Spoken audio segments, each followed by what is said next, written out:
scab coming up. It's a little harder to get.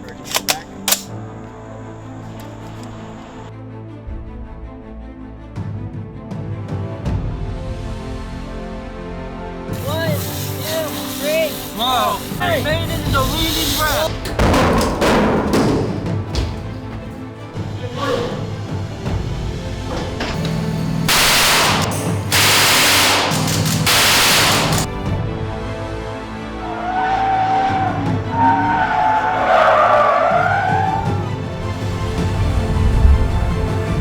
Welcome to Surviving Mann All-Stars.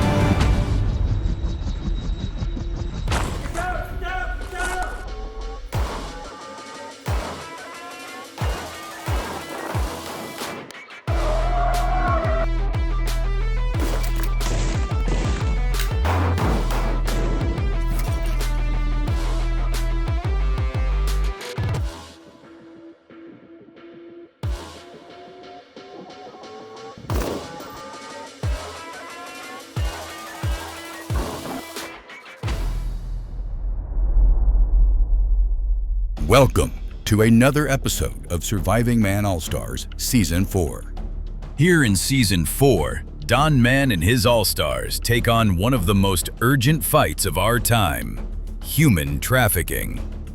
Joining the cast are three remarkable women on the front lines of this fight, along with legendary retired Special Forces Lieutenant Colonel Jeff Teagues, a leader in the battle against trafficking through his nonprofit, Skull Games.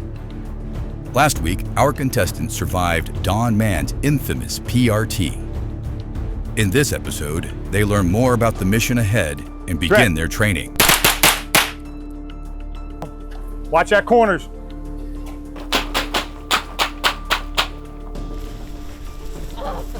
To get things started, our Surviving Mann set trip winners and superfans, Mr. and Mrs. Smith. Hi, Bob. Sleep.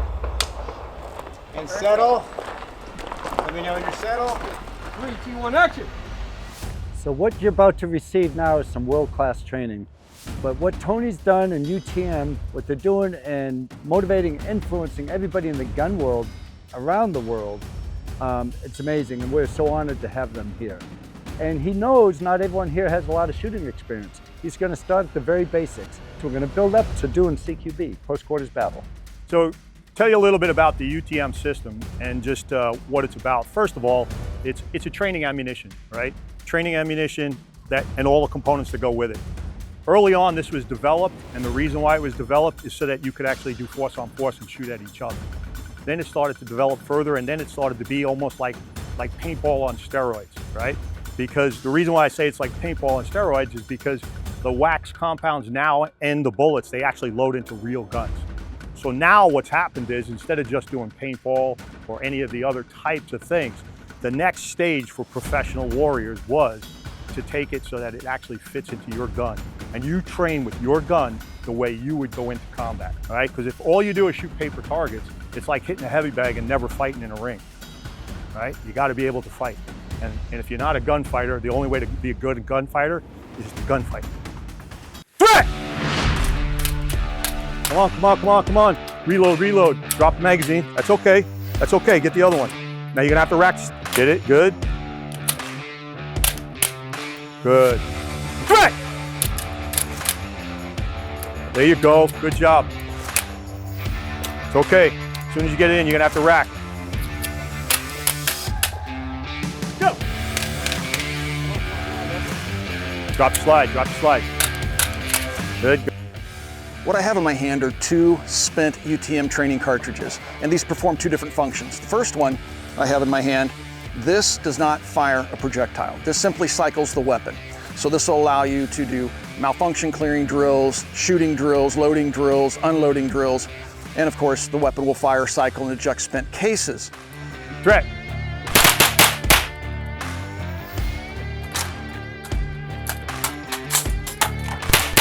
Okay, load it. There you go. The other cartridge that I have out here, if you look at them side by side, you'll notice that the ends are quite different. This looks like it has a fake bullet. This is the one that doesn't project anything down the barrel. And then this one, you'll notice has an opening on it. It's spent, so it's fired its little marker, if you will. It's a little ball. and when it hits, it'll leave a little mark. Think of it like a little miniature paintball. Go, go. And how these cartridges work is really ingenious. So, as you can see, this one's longer than this one. That's because in their ready to fire state, this is compressed. On the rear end, we have a primer, but it's offset and it's very large. So the UTM system, as we've seen explained, will not fire a live cartridge. It'll hit on the edge of this. So if you put a live round into a UTM-enabled firearm, it's not going to fire that live round. So when it does hit this and it does fire, what happens is the rear part of this case explodes or expands away from the rest of the case, and that's going to push the bolt and carrier rearward on the rifle. It's going to cause the rifle to cycle, and that movement is enough motion to cycle the action of the weapon, kick out the spent case, and chamber a fresh round. Come on, work through it. Slides back, back, go, go. Drop it, there you go, good job. Come on, eyes up, next mag. Good job, much better. Drop the slide, there you go. Come on, work through it, work. Eyes up, good. Keep going. Nice. Drop the mag, good job. All right, weapon on target, move.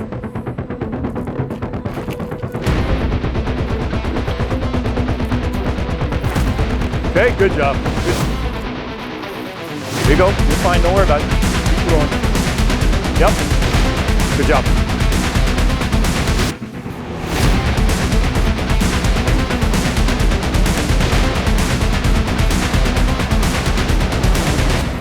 Okay. Good.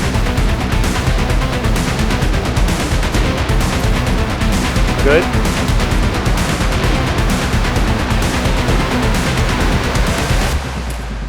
Good. Don't look at the ground. Eyes up. Look for your threat. Continuously look for your threat. There you go. If you're going to start to introduce stress, if you're going to start to manipulate the gun in a way you haven't done before, the great thing about it is with the UTM system, you can do it safely, right? We were just pointing the guns in our directions. It wasn't a big deal. We weren't shooting each other. There was nothing coming out of the gun. But that little bit of just looking somebody in the eyes makes a complete difference. It just changes the whole dynamic, right? Okay, now the doorway, let's go. Be careful. Come on, watch that corners. Together. All right, you got to empty mag. There you go. All right. When you come in, say for instance you go left, you have to get the corner, and then you sweep to center of the room. When you stay out of the fatal funnel, out of the doorway, line comes in, you go right to the corner on the right, and you sweep all the way to your two muzzles come, you got it all done.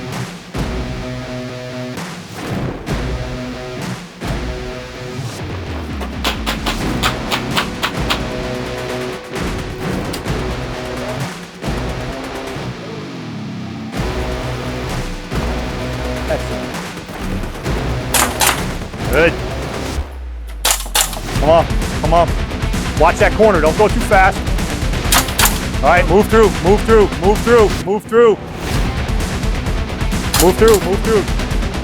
That's it. So Tony, in just a couple hours, you took 6 shooters, some with very minimal experience, some with a little bit more. You taught them weapon fundamentals. You taught them how to work a weapon, a long gun and a pistol, and then you showed them movement and you emphasized safety. Right. It was unbelievable all you accomplished in just a couple hours. It was like drinking from a fire hose, you know, when you have that many skill sets that you actually have to do in a short period of time. But you guys did it, you had good attitudes, so well done. The problems that we're dealing with here is trafficking is running rampant in the United States. It's growing exponentially. And one of the reasons it's growing exponentially is because the access of the internet. If you don't think, if you're at home and you have children and they're above the age of 10 or 11, these predators have already been in your house. They've already been in your house because they live all over the internet. Instead of working overseas, the team that I have with Skull Game Solutions, we work by, through, and with law enforcement. We provide them the analytical and operational support to go after these predators. And where our battlefield is the open internet. It's called OSINT. The magic with OSINT is it's open source, it's publicly available. I don't need a warrant or a subpoena. I'm not violating your Fourth Amendment rights to read what you have put on the internet. So if you put it on the internet, that's publicly available information. We collect that information, we put it into lead packets and push that to law enforcement. We identify the predators and interdict those predators. We call the predators for profit and predators for pleasure. A pedophile is a predator for pleasure. A buyer is a predator for pleasure. The person that's actually doing the selling, that's a predator for profit. We're going after both of them. When you look at this, the problem that people have when they try to understand why doesn't she leave is we live up here. So when we're thinking, why doesn't she just leave? Because she lives here. And what the trafficker does is he pounds her down to ensure that she's living here. And he smashes her down until she's here and she's fearful. And one of the biggest things that we see constantly is they have children with this woman and they hold those children hostage.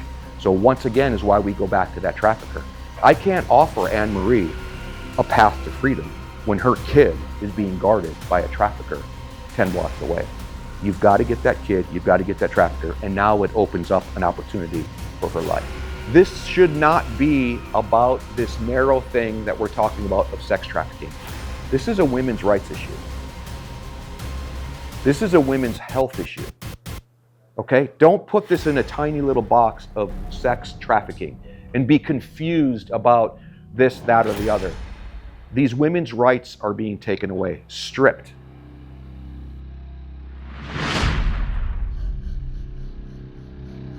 A couple notes from Jeff's conversation.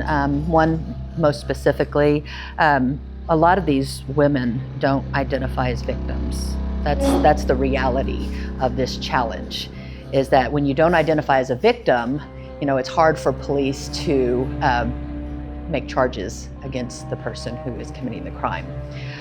The other thing is Jeff mentioned that there's the definition of trafficking involves force, fraud, and coercion, and that is true, unless the person who's being trafficked is under the age of 18. In that situation, those things do not have to apply. Someone under the age of 18 that cannot consent to the exchange of sex or anything. That is automatically trafficking. A lot of states, a lot of laws still call that child prostitution. We're seeing a change in that, praise God, because we know that children are not prostitutes. Children cannot make the choice to be a prostitute or prostitute themselves or allow someone to prostitute them.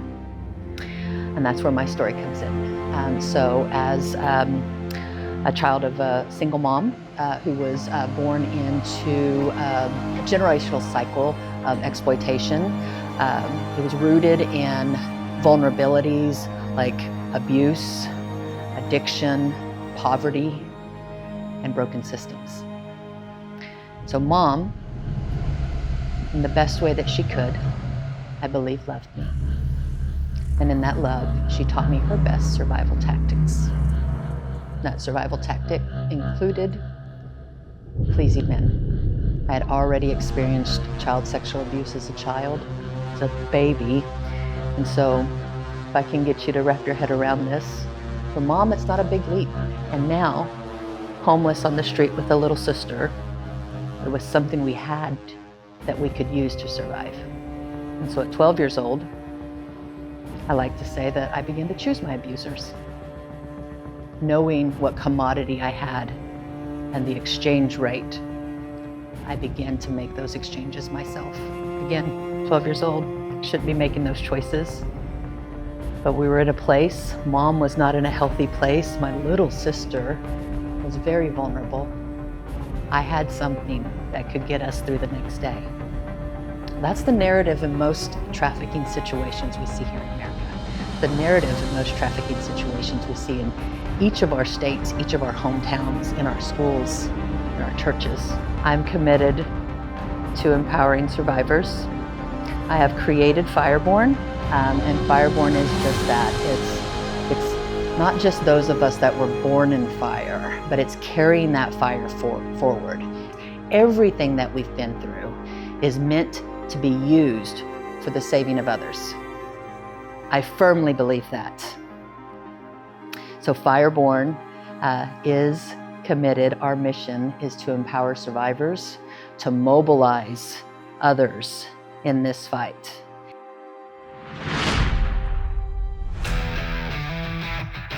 Jeff, I've known you for almost 30 years. Can you believe it? I'm so proud to know you. I mean, I'm so proud of your service in the military, going to Delta Force, becoming a senior officer, retiring from Delta Force, and then everything you've done since then, doing God's work. You're saving lives. Thanks. And I'm so honored to know you. And I love all you've been doing. And for you to be here to teach our participants here knife fighting, it's an extreme honor. Thanks a lot for having me here and the team from Skull Game Solution. It's a beautiful combination, so thank you very much. It's my honor. All right, thank you. Hey, well, quick special thanks out to Hinderer Knives. So we've got some special knives made specifically for Surviving Mann. So as we're working through the knife work today, this is what you're going to pretend is in your hands, okay? We're not actually going to work with these. Don wanted to work with these live. He said a couple of cuts would be fine, but he got overruled. He got overruled by Bob, okay? We're not turning you into a knife expert. We're really talking about problem solving and decision making and situation awareness. All of you should be familiar with the OODA loop: orient, observe, orient, decide, act. So really we're focusing on OODA loop. Who's got the faster OODA loop? Who's recognizing when the fight has escalated to a weapon is now introduced? When a weapon is introduced into the fight, that becomes the center of attention, okay? So what is your number one opportunity and move when somebody introduces a fixed blade into a fight? Escape, run away, okay? That is always your best option, and that's going to be part of the game as we work through this exercise, is always keep in mind that you're going to run away. But purposefully, as we're beginning to train out, it's going to be close quarters.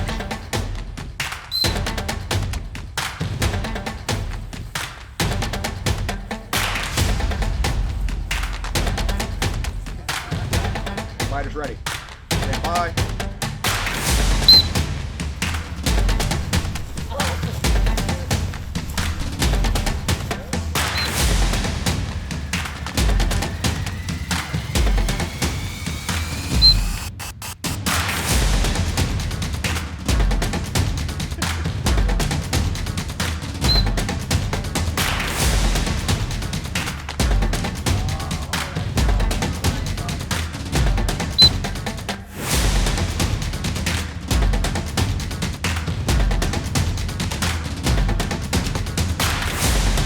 That blade, watch him taking that blade, Jeff. Yep. Jeff, that was some fantastic training. That was fantastic training. Did you guys like it? Yeah. Thanks.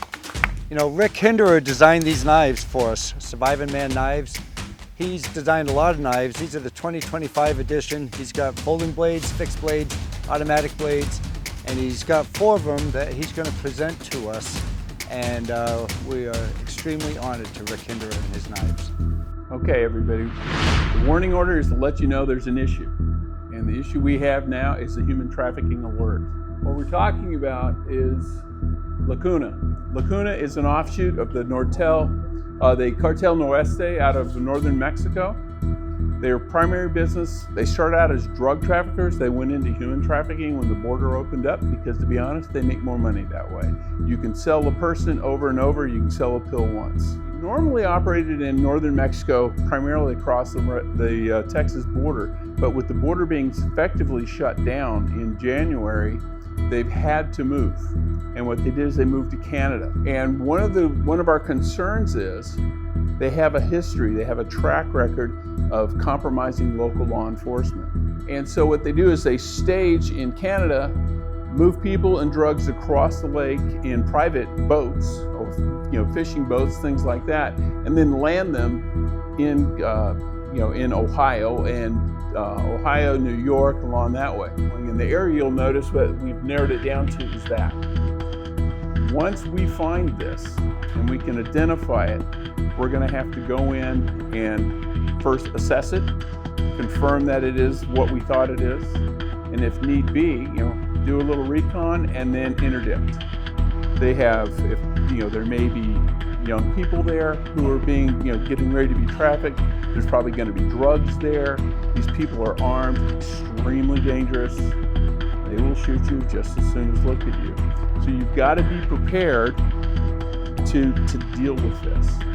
So what we need to do is we're going to work to identify where they are, and then we need to go in and we need to stop. Because you are watching this show, You can vote on which cast member you believe would survive the best under the toughest conditions. The winner of this 12-week voting campaign will be awarded an all-expense-paid vacation experience for two from Aggressor Adventures to one of their many exotic destinations. A once-in-a-lifetime journey filled with thrilling exploration, breathtaking encounters, and unforgettable adventures. Once again, we need you, who's watching right now, to vote and tell us who is your pick for Surviving Mann MVP. Go to the website on your screen and cast your vote.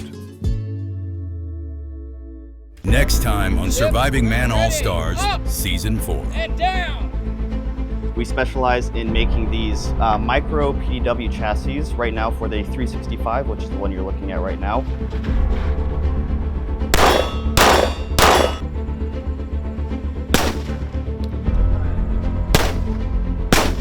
Oh, there it